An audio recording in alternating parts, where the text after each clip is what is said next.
कि Bihar DElEd entrance exam 2024 के लिए कुछ चुनिंदा वीवीआई प्रश्न लेके आए हुए हैं जो आपके एग्जाम्स के लिए काफी इंपॉर्टेंट हैं। आज की सेशन में 70 मोस्ट इंपॉर्टेंट क्वेश्चन हम कवर करवाने वाले हैं और सारा प्रश्न को आपसे याद जरूर कर लीजिएगा। तो चलिए शुरू करते हैं आज की सेशन को। फ्रेंड क्लास को लाइक करके आप सभी अपने दोस्तों में शेयर इसे जरूर कीजिएगा। तो चलिए शुरू करते हैं।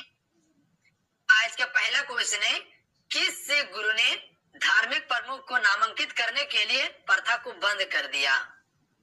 अगर इन सेट में किसी भी क्वेश्चन का आंसर पता हो तो अपना आंसर आप सभी नीचे कमेंट बॉक्स में बता सकते हैं। तो right answer option number B हो जाएंगे, गुरु गोविंद सिंह ने किया था। ध्यान रखिएगा आप सभी, option number B correct answer रहेंगे। देखिए, गुरु गोविंद सिंह जो कि फिर सिखों के 10वें गुरु थे और अंतिम गुरु थे जिसने खालसा पंथ की स्थापना भी की थी। अगर क्वेश्चन आपसे से पूछ लिया जाए कि सिख धर्म के संस्थापक कौन थे तो याद रखिएगा आप सभी गुरु नानक देव थे। अगला क्वेश्चन देख लीजिए, बिहार केसरी, बिहार केसरी के नाम से किसे जाना जाता है? राइट आंसर ऑप्शन में से जाएंगे श्री कृष्ण सिंह को। श्री कृष्ण सिंह को बिहार केसरी कहा जाता है। इंपॉर्टेंट क्वेश्चन रहेंगे आपके एग्जाम्स के लिए। अगला क्वेश्चन कर लेते हैं, महात्मा गांधी ने भारत छोड़ो आंदोलन कब शुरू किया? तो ये आंदोलन शुरू किया गया था 8 अगस्त 1942 को। ध्यान रखिएगा आप सभी, महात्मा गांधी जी के द्वारा शुरू किया गया था भारत छोड़ो आंदोलन। क्लियर है? अगला क्वेश्चन देखिए, ग्रामीण आवास योजनाओं के लाभार्थियों को डैश के द्वारा राशि उपलब्ध कराई जाती है? तो ग्रामीण आवास योजनाओं के लाभार्थियों को किसके द्वारा जो कि फ्रेंड सहायता राशि उपलब्ध कराई जाती है? तो right answer option number D हो जाएंगे, प्रत्यक्ष लाभ अंतरण के द्वारा की जाती है। ध्यान रखिएगा आप सभी, डी राइट आंसर रहेंगे। अगला क्वेश्चन कर लेते हैं, नर्मदा नदी निम्नलिखित में से किस स्थान से निकलती है? फ्रेंड चलिए क्वेश्चन 5 के लिए आपसे राइट आंसर बताएंगे कि नर्मदा नदी जो है फ्रेंड ये किस स्थान से निकलती है? तो ये निकलती है अमरकंटक की पहाड़ी से। ध्यान रखिएगा आप सभी, option number D right answer हो जाएंगे। नर्मदा पश्चिम की ओर बहने वाली नदी है। ध्यान रखिएगा, पूर्व से पश्चिम की ओर बहने वाली नदी है जो कि खंबात की खाड़ी यानी कि कहे तो अरब सागर में गिरती है। अगला क्वेश्चन देख लीजिए, निम्नलिखित में से किस राज्य में भारत का सबसे बड़ा वन क्षेत्र है? देखिए, भारत का सबसे बड़ा वन क्षेत्र जो है वो आपका है मध्य प्रदेश, जिसे वनों का प्रदेश भी कहा जाता है। ध्यान रखिएगा आप सभी। और सबसे कम की बात किया जाए तो हरियाणा हो जाएंगे, हरियाणा हो जाएंगे। ध्यान रखिएगा HR। अगला क्वेश्चन देख लीजिए, सत्य शोधक समाज किसके द्वारा स्थापित किया गया था? तो सत्य शोधक समाज के संस्थापक थे ज्योतिबा फूले। ऑप्शन में बी राइट आंसर रहेंगे। याद रखिएगा आप सभी, किसके द्वारा किया गया था? ज्योतिबा फूले के द्वारा किया गया था। अगर ये पूछ लिया जाए कि इसकी स्थापना कब हुई थी फ्रेंड तो याद रखिएगा आप सभी 1873 में इसकी स्थापना की गई थी। अगला देखिए, टिहरी बांध निम्नलिखित में से किस राज्य में स्थित है? ये स्थित है उत्तराखंड राज्य में। याद रखिएगा, टिहरी बांध जो है फ्रेंड ये उत्तराखंड राज्य में स्थित है और ये सबसे ऊंचा बांध है। ध्यान रखिएगा, सबसे ऊंचा बांध है टिहरी बांध। याद रहेगा आप सभी को, सबसे ऊंचा बांध है टिहरी। अगला क्वेश्चन देख लीजिए, अगला क्वेश्चन है क्वेश्चन नंबर 9, निम्नलिखित में से कौन सा दिन संयुक्त राष्ट्र द्वारा मानवाधिकार दिवस के रूप में मनाया जाता है? तो हर एक वर्ष 10 दिसंबर को, याद रहेगा आप सभी को, हर एक वर्ष 10 दिसंबर को संयुक्त राष्ट्र के द्वारा मानवाधिकार दिवस मनाया जाता है 10 दिसंबर को। अगला क्वेश्चन देख लेते हैं कि भारतीय संविधान के अनुच्छेद 21 किससे संबंधित है? चलिए ऑप्शन को पढ़िएगा आप सभी, आंसर कीजिएगा। क्वेश्चन नंबर 10 के लिए राइट आंसर क्या होगा? भारतीय संविधान का अनुच्छेद 21 जो है वो किससे संबंधित है? और आपसे बताइएगा अनुच्छेद 17 जो है ये किससे संबंधित है? नीचे कमेंट करके बताइएगा। हमें उम्मीद है कि आप सभी इस क्वेश्चन का आंसर कर लीजिएगा। अनुच्छेद 17 किससे संबंधित है? तो यहाँ याद रखिएगा आप सभी, याद क्या रखना है कि भारतीय संविधान का अनुच्छेद है जो संबंधित है जीवन का अधिकार, व्यक्तिगत स्वतंत्रता, निजता का अधिकार से संबंधित है। याद रहेगा, जीवन का अधिकार, व्यक्तिगत स्वतंत्रता, निजता का अधिकार से संबंधित है। और अनुच्छेद 21 के तहत ही आप अपने इच्छा के अनुसार शादी भी कर सकते, विवाह कर सकते हैं। अगला क्वेश्चन देख लीजिए, अगला क्वेश्चन है भारतीय इतिहास में निम्नलिखित में से किस आंदोलन को स्वतंत्रता का पहला युद्ध कहा जाता है? तो देखिए, स्वतंत्रता का पहला युद्ध किसे कहा जाता है? आप सभी को पता भी होंगे, 1857 के विद्रोह को। ध्यान रखिएगा आप सभी, ए राइट आंसर हो जाएंगे। देखिए ये विद्रोह की शुरुआत 10 मई को मेरठ से किया गया था। कहां से? मेरठ से। ध्यान रखिएगा आप सभी। और ये कहां तक फैला था? दिल्ली तक फैला था। दिल्ली तक फैला था। उस समय जो कि दिल्ली का सुल्तान कौन था? शासक कौन था? बहादुर शाह द्वितीय था। ध्यान रखिएगा। और इसी विद्रोह में जो कि फिर बहादुर शाह द्वितीय को क्या किया गया था? अंग्रेजों के द्वारा बंदी बनाया गया और उसे कहा ले गया था? रंगून ले गया था। वहीं पर उसका समाधि स्थल है। ये क्वेश्चन कई बार पूछा गया है। या तो क्वेश्चन ये पूछा गया है कि भारत का अंतिम मुगल बादशाह कौन था? तो बहादुर शाह द्वितीय था। या बहादुर शाह जफर भी आता है। 1922 में ही चोरा चोरी कांड घटना हुआ था। ध्यान रखिएगा आप सभी। और साइमन कमीशन जो कि फिर 1927 से 28 में ही भारत आया हुआ था। अगला क्वेश्चन देख लीजिए। अगला क्वेश्चन है, भारत में निचले सदन लोकसभा के लिए चुनाव लड़ने के लिए न्यूनतम आयु है। लोकसभा को निचले सदन कहा जाता है और राज्यसभा को उच्च सदन कहा जाता है। ध्यान रखिएगा आप सभी। लोकसभा को निचले सदन और राज्यसभा को उच्च सदस्य कहा जाता है। तो लोकसभा के लिए चुनाव लड़ने के लिए उम्र आपका 25 वर्ष होना चाहिए और इसका कार्यकाल जो है कि 5 राज्यसभा उच्च सदन होता है और इसका कार्यकाल जो होता है 6 वर्ष का होता है। और इसका चुनाव लड़ने के लिए जो कि फिर इससे अगर चुनाव लड़ते हैं या प्रधानमंत्री बनते हैं तो उम्र कम से कम 30 वर्ष होना चाहिए आपका, तब आप राज्यसभा से चुनाव लड़ सकते हैं। अगला क्वेश्चन देख लीजिए। अगला क्वेश्चन है, भारतीय सेना ने किस राज्य केंद्र शासित प्रदेश में गुलमर्ग के प्रसिद्ध स्की रिसोर्ट में सबसे ऊंचे आइकॉनिक नेशनल फ्लैग की आधारशिला रखी है? तो ये रखा गया है जम्मू कश्मीर में। ध्यान रखिएगा, जम्मू कश्मीर एक केंद्र शासित प्रदेश है। अगला क्वेश्चन देखिए, निम्नलिखित में से कौन सा देश औद्योगिक क्रांति से गुजरने वाला पहला देश था? तो ये है ब्रिटेन। ध्यान रखिएगा आप सभी। कौन सा देश है? ब्रिटेन देश है। अगला क्वेश्चन कर लेते हैं, कादम्बरी के लेखक कौन है? चलिए क्वेश्चन 15 के लिए आपसे राइट आंसर बताएंगे। कादम्बरी के लेखक कौन है? बाण भट्ट है। ऑप्शन में डी राइट आंसर है आप सभी का। अगला है, वंदे मातरम के लेखक कौन है फ्रेंड? क्वेश्चन नंबर 16 के लिए आपसे राइट आंसर बताएंगे। तो इसका right answer option number D देंगे, बंकिम चंद्र चट्टोपाध्याय के द्वारा वंदे मातरम लिखा गया है। अगला क्वेश्चन कर लेते हैं फ्रेंड। अगला क्वेश्चन है कि डैश बाजीराव द्वितीय के दत्तक पुत्र कौन थे जो उनकी पेंशन और पदवी से वंचित कर दिए गए थे? कौन बाजीराव द्वितीय के दत्तक पुत्र थे जो उनकी पेंशन और पदवी से वंचित कर दिए गए थे? तो इसका नाम था नाना साहब। ध्यान रखिएगा आप सभी। नाना साहब जो कि फिर ये बाजीराव द्वितीय के दत्तक पुत्र थे जिससे उनकी पेंशन और पदवी से भी वंचित किया गया था। दोनों चीज से हटा दिया गया था, ना पेंशन दिया जा रहा था ना उसको पदवी दिया गया था।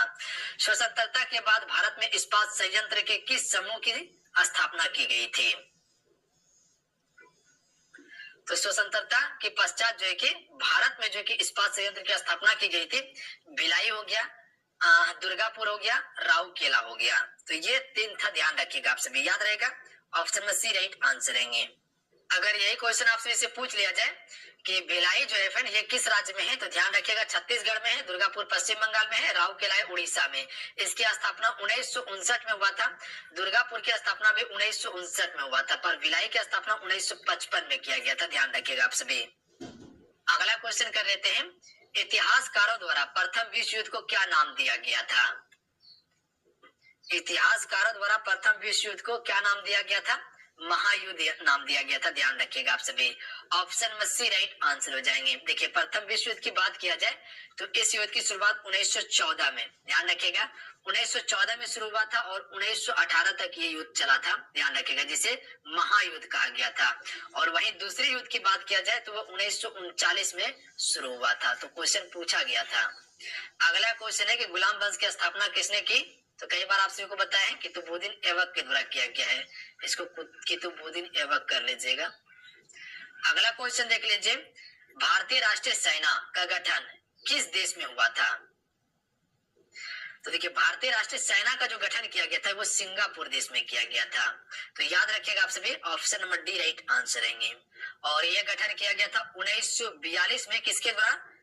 मनमोहन सिंह के द्वारा किया गया था। ध्यान रखिएगा, मनमोहन सिंह के द्वारा किया गया था। अगला क्वेश्चन देखिए, भारत में मानसून की अवधि औसतन डैश अवधि का होता है? तो भारत में मानसून की अवधि जो होता है फ्रेंड वो 100 से लेके 120 दिन का होता है। याद रखिएगा आप सभी, लमसम 3 मंथ का कहे तो हो सकता है या 4 मंथ तक होता है, ध्यान रखिएगा आप सभी, 100 से 120 तक होता है, 3.5 से 4 मंथ का। अगला क्वेश्चन देख लीजिए, असहयोग आंदोलन में गिरफ्तार किए गए पहले नेता कौन था? तो देखिए सबसे पहले ये समझ लीजिए असहयोग आंदोलन की शुरुआत जो हुई थी फिर ये कब हुई थी। तो इस आंदोलन का शुरुआत महात्मा गांधी जी के द्वारा 1920 में किया गया था और 1922 में इसे वापस ले लिया गया था। किस कारण से? चोरा चोरी कांड के कारण से। 1922 में इसे वापस लिया गया था चोरा चोरी कांड के कारण, जो कि गोरखपुर में घटित हुआ था। क्या किया गया था वहां पे?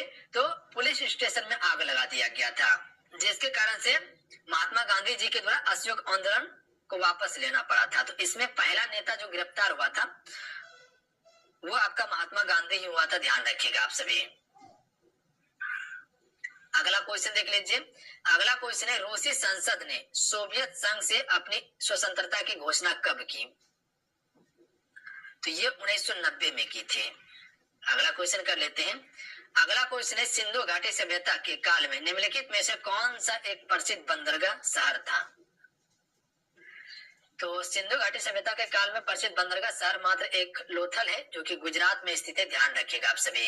अगर ये क्वेश्चन आप सभी से पूछ लिया जाए कि किस नदी के तट पर स्थित है, तो भोगवा नदी के तट पर है, ध्यान रखिएगा आप सभी। और खोजकर्ता कौन थे लोथल के? तो ध्यान रखिएगा आप सभी, रंगनाथ राव थे, रंगनाथ राव थे। अगला क्वेश्चन है हिटलर किस देश का तानाशाह था? तो हिटलर जर्मनी का तानाशाह था, ध्यान रखिएगा, option number D right answer है। अगला क्वेश्चन देख लीजिए फ्रेंड। अगला क्वेश्चन है कि जब भारतीय अर्थव्यवस्था का उदारीकरण हुआ तब यहाँ प्रधानमंत्री कौन था? तो right answer option number B हो जाएंगे, प्रधानमंत्री जो थे नरसिम्हा राव थे, option number B right answer है, उस समय का प्रधानमंत्री नरसिम्हा राव था। अगला क्वेश्चन देखिए, अगला क्वेश्चन है भारत में वर्ष 1919 में होने वाले निम्नलिखित में से कौन सी एक बड़ी घटना थी? तो 1919 में जो घटित हुआ था जलियांवाला बाग नरसंहार हुआ था, यानी कि जलियांवाला बाग हत्याकांड हुआ था। अगला है वायुमंडल की परत जो रेडियो तरंगों को पृथ्वी पर वापस लाती है उसे कहा जाता है, तो उसे हम सभी आयन मंडल कहते हैं, ऑप्शन में डी राइट आंसर है, ध्यान रखिएगा आप सभी। अगला है द डिस्कवरी ऑफ इंडिया पुस्तक के लेखक कौन है? तो आप सबको बताओगे कि द डिस्कवरी ऑफ इंडिया पुस्तक के लेखक जो है जवाहरलाल नेहरू है। अगला क्वेश्चन देख लीजिए, बुद्ध ने अपना पहला उपदेश कहाँ दिया था? तो बुद्ध ने अपना पहला उपदेश दिया था सारनाथ में, ध्यान रखिएगा आप सभी। किस भाषा में? पाली भाषा में दिया था। लुम्बिनी में इसका जन्म हुआ था, लुम्बिनी में जन्म हुआ था। कुशीनगर में क्या हो गया? मृत्यु हो गया था, ध्यान रखिएगा आप सभी। कुशीनगर में क्या हुआ था? मृत्यु हुआ था। अगर ज्ञान की प्राप्ति की बात किया जाए तो बोध गया, बोध गया, ठीक है, बोध गया में हुआ था। अगला क्वेश्चन देख लीजिए, संयुक्त राष्ट्र संघ यूएनओ का मुख्यालय कहाँ स्थित है?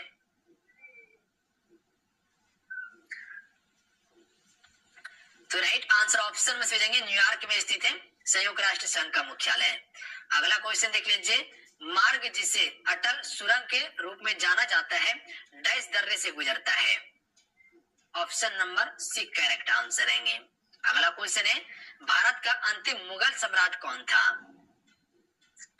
तो अभी क्वेश्चन बताए थे कि 1857 की क्रांति में जो कि फिर अंग्रेजों ने इसे पकड़कर कहा ले गया था? रंगून ले गया था। तो भारत का अंतिम मुगल सम्राट जो था बहादुर शाह द्वितीय या बहादुर शाह जफर भी इसका नाम होता है,